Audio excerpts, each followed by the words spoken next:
Everybody, and welcome back to the Strategic Feminine here on YouTube. As always, we like to focus on all things feminine, all things girly, all things women-esque. So if you are interested, please do not hesitate to like, comment, and subscribe, and stay tuned for the video. So today I'm going to get a little bit more personal with you guys. I'm going to tell y'all a personal story time about me in corporate. Now, I'm going to be respectful of all parties involved, but I am going to withhold some information so I don't get doxxed. So I'm just going to keep certain details to myself to kind of give some insight to a lot of young girls who are looking to go into corporate, who are looking to get into certain fields, what you should look out for and how to better handle conflicts, even better than I have. I could have handled my conflicts, especially within the workplace environment, a lot better than I did. So without further ado, let me get into the video. Okay, so I'm going to set the scene for you. I was very young. I was just turning 18 when I walked into this office, and this was my first big girl job, you guys. It was cubicles, office, 9 to 5. This is the first time I had ever had a job like this. I was just coming fresh out of retail. So I was extremely excited. I was glad to be sitting down for a majority of my work. I was glad to be using a lot of my brain power rather than brawn and strength and endurance. So I was super excited to have this opportunity. And I had the opportunity to learn some skills that really helped me, go further. And I actually found a new job with the previous experience that I got working in this department. I loved the job so much. I excelled at it. I was getting compliments from colleagues, directors, trainers, other customers. I really was enjoying my work, and I did the best that I could at this role. Was appreciated in this office, and I really was able to hone in on these skills. Now, of course, coming into this office, I was a teeny bopper. I was new to the game, naive, of course, and I made a lot of mistakes, okay? And some of them I'm not going to get into in this video. Some are very embarrassing, but I am going to go ahead and tell you about the specific story time about this conflict that I had with this older lady. Homegirl would not leave me alone. Okay, when I tell you it was issues, it was static. When I'm telling you it's up, it was stuck. So let me just set the scene for you guys. In this department, there wasn't enough cubicles for everyone to have their own desk. So we shared for the most part. Everybody kind of chose where they wanted to sit and stay there. But depending on what shift you were in, you may had to switch your seat if the other shift was coming in for their time to work. It happened all the time. Or sometimes you would come in for your shift, someone was still in your seat, so you would sit somewhere else. And then when they left, you would go ahead and go into your regular seat. Kind of confusing. More of an annoyance than anything, but nothing too major, okay? You still got a nice cubicle, you still got a desk, and it was really chummy for the most part, especially coming from standing up 8+ hours a day to now I'm getting to do my work in a heated or air-conditioned environment sitting. This is awesome. Within the initial onboarding and then training process, I was, of course, sitting next to my mentor.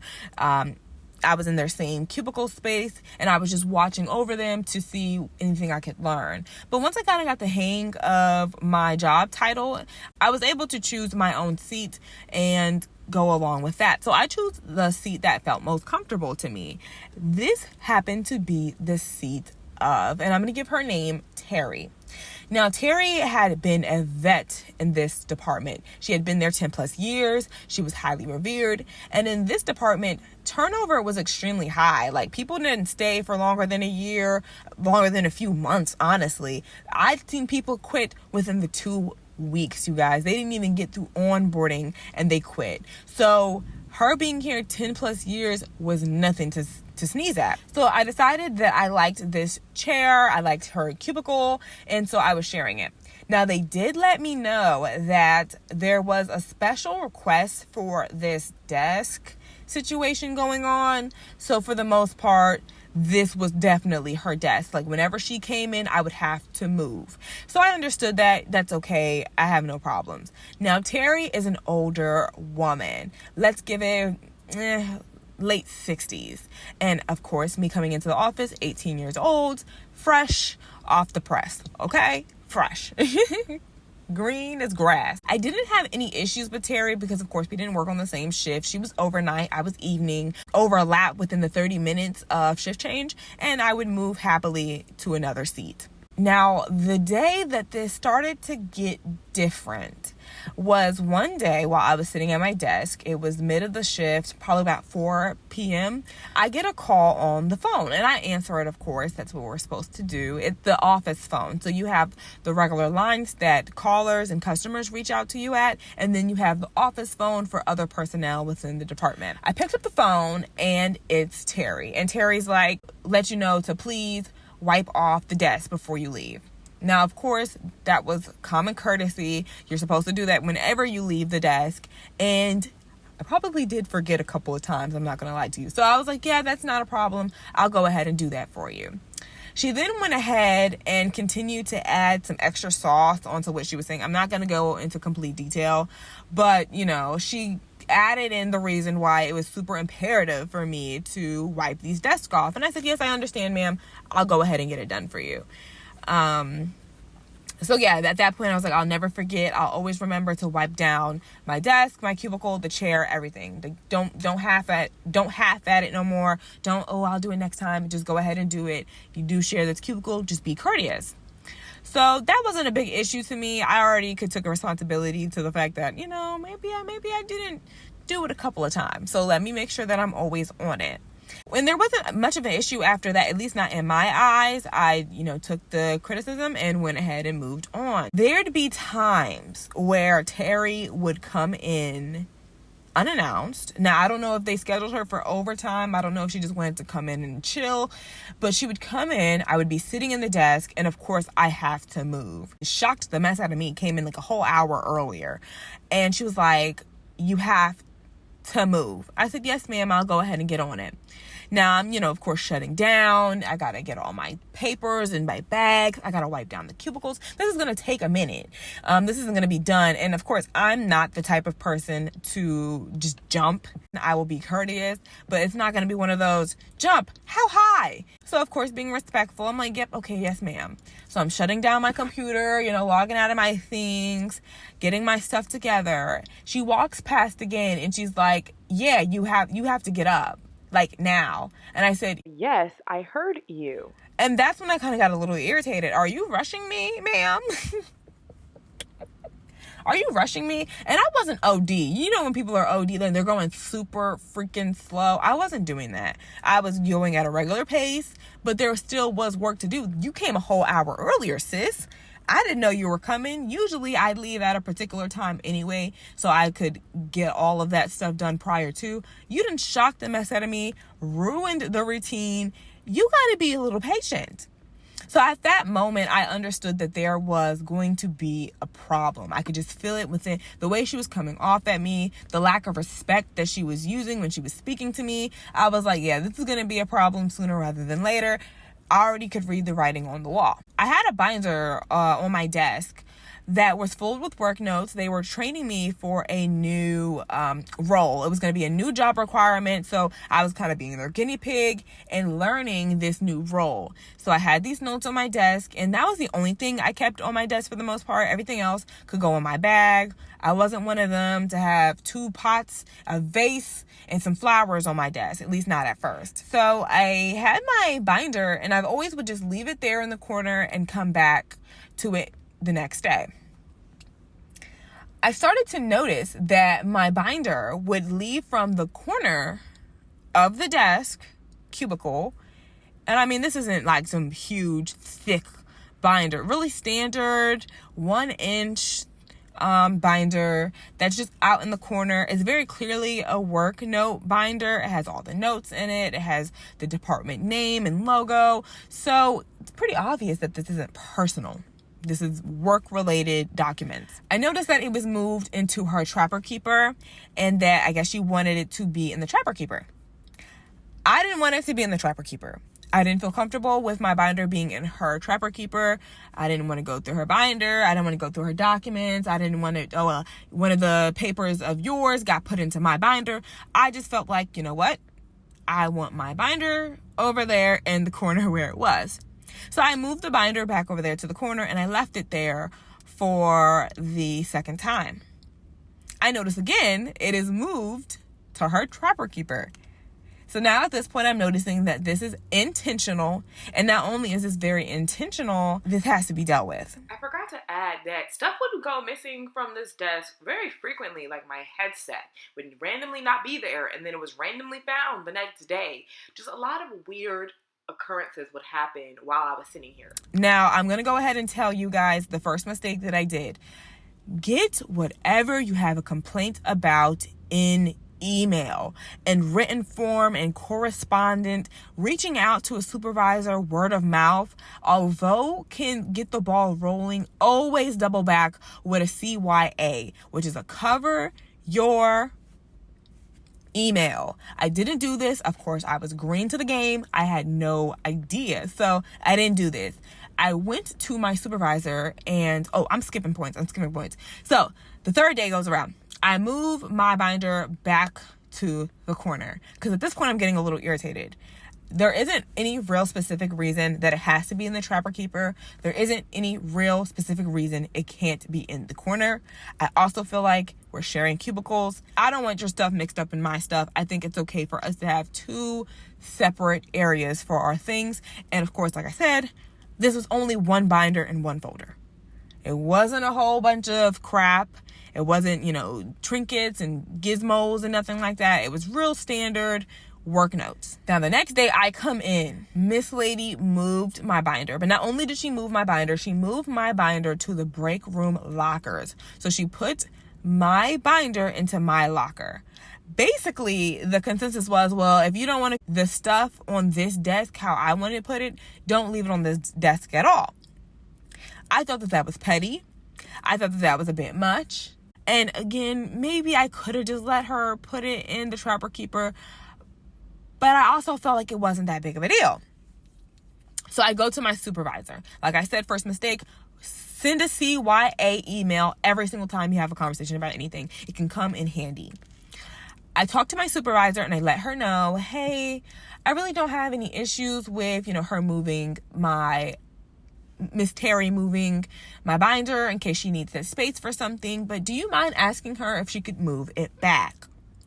My supervisor's exact words were, well, I can't tell her anything. That desk is special request for her. So it's technically her desk. Now, I ain't never heard of ain't nobody getting no special request desk.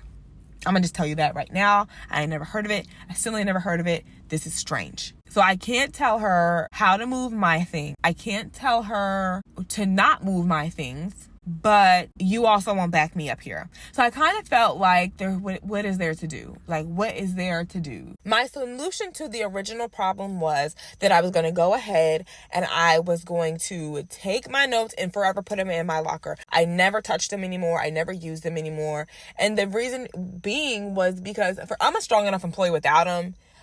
They weren't essential to do the task. So it was really just nice to have, but I didn't need them. I didn't rely on the notes. I'm just not going to touch them. They're not going to cause any issues for me. It's sounding a bit petty and they're causing more trouble than what they're worth. So I decided to take that L. I continued to wipe off the desk. I continued to keep her out of sight, out of mind for the most part. I would move prior to shift change. So there's not any, meeting or we're not having any unnecessary contact because I understood that she's rude, she's disrespectful, and she thinks that because she's older than me and because she's been in this department for a very long time that I'm going to be the one to let her run over me. And of course, I'm not that type of girl. I can't do it. I can't do it. Now, I'm not going to be the first one to speak up for myself, but I will show you through my actions that I'm not one to be played with. And I kind of sat on that for a minute. It was always a sour point for me, but I sat on it. I just let it go. It's not that serious. I'm still going to do my job. This one random meeting happens, okay?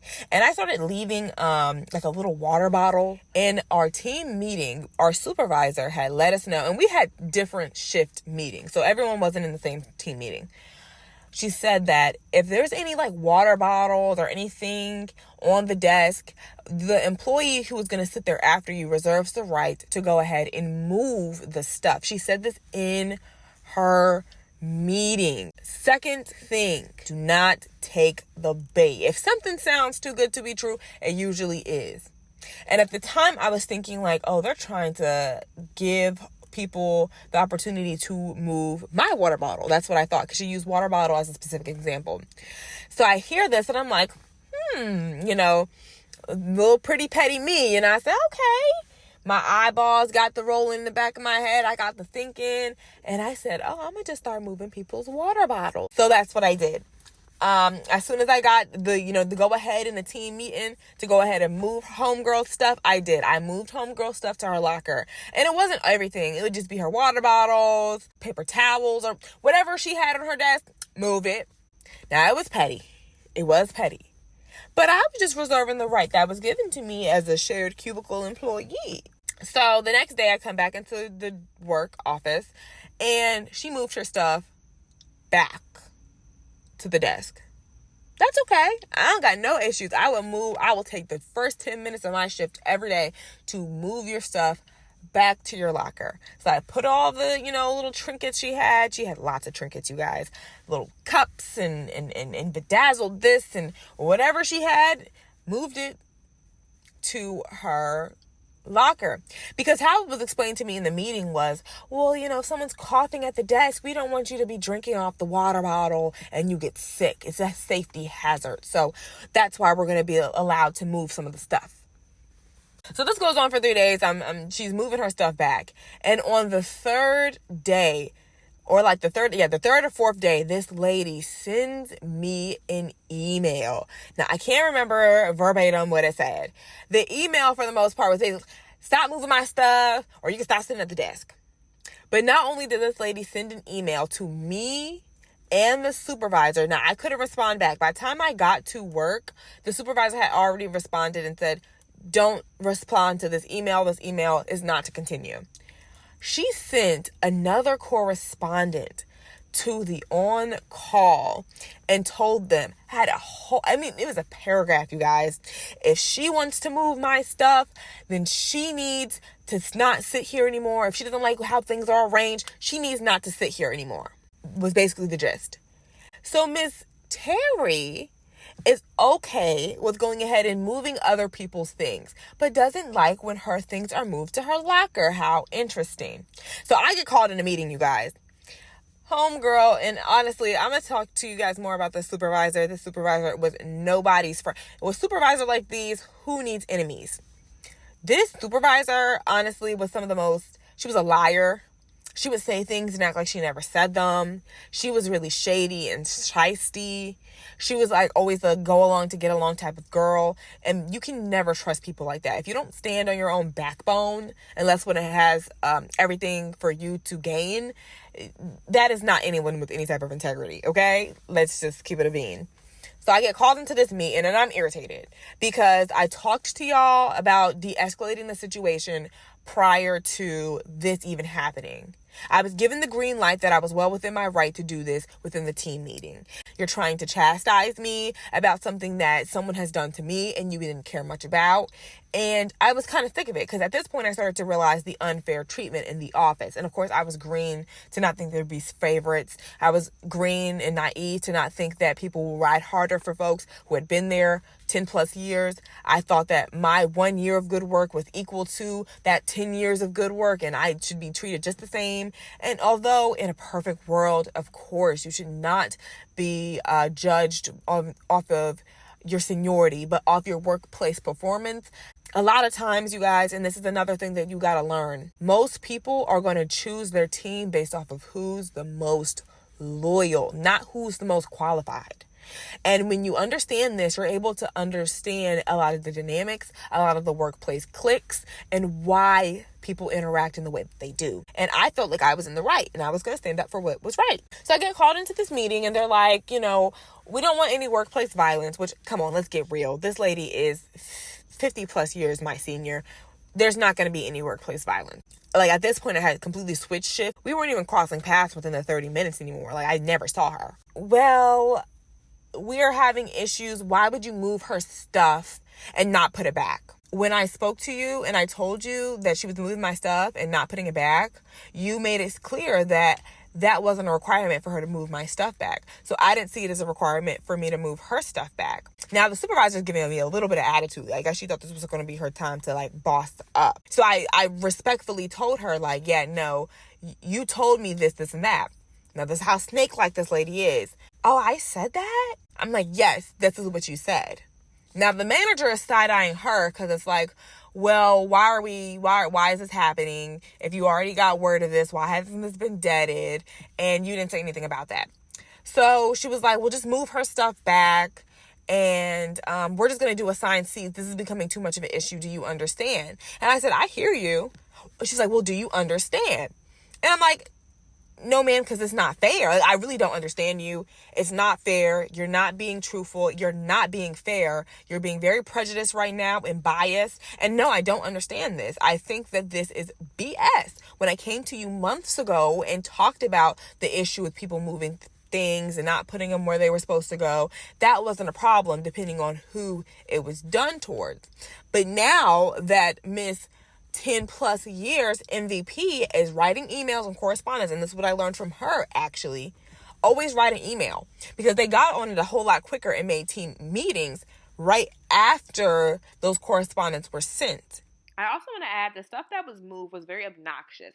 Trinkets, Christmas presents, Christmas tree that was kind of mini, that was disassembled, and she left at the desk on my workspace area. So this wasn't just like a water bottle and the lady's Lysol. Like, I was moving stuff. I never did that. So it was never nothing to check up behind. So overall, it was a meeting. I was very, very blown. And I had come to the decision that I was not going to sit at that desk anymore. That same day, I was going to move all of my crap to another desk. And I was actually a lot happier at this desk. It was by a window, and we were, of course, on a high rise, so it was a very beautiful view. I was able to keep as much stuff on my desk as I liked, and I just knew to beware of certain people. And unfortunately, I do feel like Miss Terry won in this instance. She was a lot more strategic than I was. She was an OG in the streets. She knew what buttons to push to get a reaction. Of course, I don't feel like it's fair, but nothing in life is fair. But I did learn valuable lessons from this office place encounter. And this didn't just end here, okay? This was the main reason why me and Terry had a problem.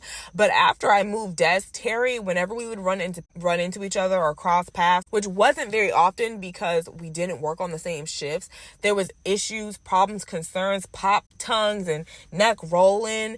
She even went as far as there was a new hire on the team. She was bad-mouthing me to this new hire. And then this new hire decided to go on and get into the fluff and badmouth me too.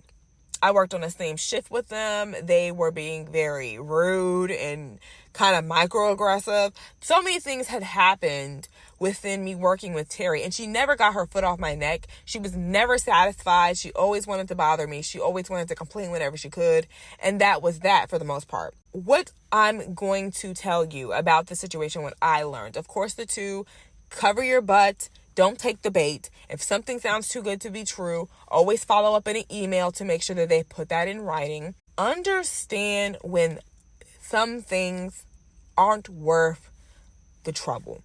You may win the battle, but you'll lose the war. And that's what happened. I was right. I knew I was right. I'm pretty sure everybody else who hears this story will understand that Miss Terry was being petty for her age and had no business starting it and shouldn't have been mad when I tried to finish it. But sometimes it's okay to leave peacefully. And I struggle with this because I'm always peaceful. I always leave. I kind of lead very passively, and I never feel quite satisfied. But it's so worth it when it comes to your job. You know what? After that gave Terry all of the ammunition she needed to go ahead and continue to have issues with me. The homegirl always had beef with me. I had issues with her. I didn't like her anymore because of how she did me. I felt like she was unfair. She was a hypocrite. And because she kind of beat me at her own game here, I was very salty with this corporate world. Understand when it's okay to leave it alone. Some people are going to be causing trouble for the rest of their lives until their miserable last days. Do not get your reputation tarnished by rolling in the mud with pigs, because if it wouldn't have been that, it would have been something else. And you can recognize these type of people in the office. There's something wrong. There's always a very minor inconvenience that has to be blown out of proportion. There's always somebody who has to tell the entire world what they had to fix prior to fixing it, or what somebody else did wrong, instead of going up to them directly and being a true mentor. They want to be seen as the hero. They want to receive all the glory. They want people to kind of be at their beck and call. Some people only get attention at work. I also want to let you guys know this as well.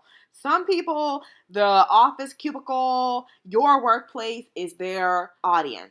So they will do whatever, they will say whatever, they want to be the funniest, they want to be the most called on for mentoring. They just want the attention. Simple as that. These corporate environments, there are a lot of departments who are going to run off seniority first. And it's a social game. If you're well liked, people are going to be more willing to defend you. People are going to be more willing to look the other way when you do wrong. If you are more loyal, they're going to feel like you're less expendable. You have a lot more knowledge. 10 years worth of knowledge is priceless, especially in this department where the high turnover. So, of course, why would they not? Always have proof. That's another thing that I learned. Have proof. Take pictures if you need to, save the pictures as a folder. Even if you never used it, you never know when they're going to come in handy. And it's always nice to be able to just let people know, like, no, I'm on my P's and Q's with this one. Because you don't know who and where someone's going to have a problem, but you can always finish it with proof. The words are fleeting, okay? He said, she said is worth nothing. But if you got pictures, a picture is worth 1,000 words. An email can go ahead and document exactly what happened, when it happened, and what was said. Or that's what I did learn dealing with this Miss Terry Beef. For the most part, I kind of avoided her and I let it alone. The real reason I really didn't go in on her the way that I felt like I could have was because of her age. You guys, she was elderly, 60 plus. She was in retirement age. I genuinely felt bad for her. I never understood, older women having issues with younger girls, especially when they're going out of their way to be disrespectful. You can't, sit there and play victim after you aggravated this entire mess in the first place. You don't get to do that.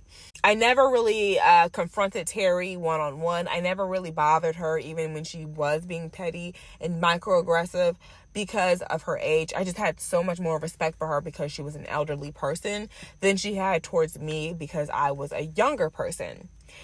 Be careful. Some of these older women in the office, these older men, they're snakes.